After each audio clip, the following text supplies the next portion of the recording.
6. Go ahead. That's an interesting question. If the referrals I get, and over the last 20, 25 years, I've dealt with a lot of traditional medical practitioners, and non-traditional as far as that goes.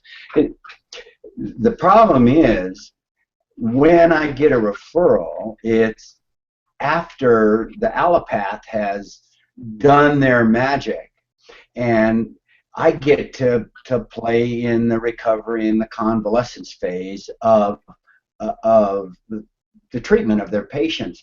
In an ideal world, it would happen above that point in the cycle. Having said that, the sooner we're able to come close to sharing the responsibility for this patient, then we can start changing the habits that have created the health dilemma in the first place before you go into these interventive treatments, and that's going to mean the outcome is going to be better. Then when we get into the recovery and the convalescence phases, the patient is going to be the recipient of a far better outcome rather than treating these things as individual functions. I think that your comment raises the suggestion to me that perhaps we also need to empower the patient to perhaps make this more of a team effort. I know that there's a traditional relationship in allopathic medicine of the doctor being the authority, and I certainly have embraced a role that it needs to be a guide involving the empowerment of the patient to respond and actually interact on how these interventions are being accepted. And I think your comments, raise a very good point, and perhaps one that would be helpful for both patient and other caregivers to, look at this as a team-building exercise. Sure.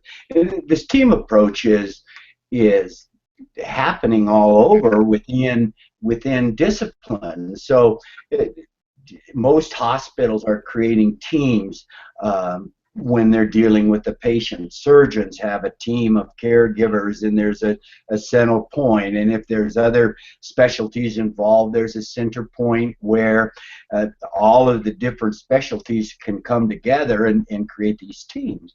The problem is, when we're in our wheelhouse, we use languages and assumptions and those sorts of things that are outside the purview of the patient.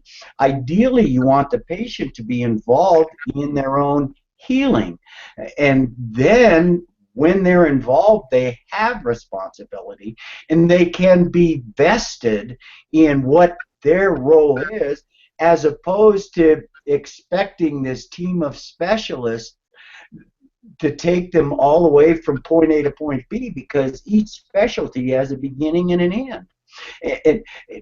So in this cycle, if the patient is in the middle of this whole thing, vested in their own healing and empowered to do their work, they're the beneficiary.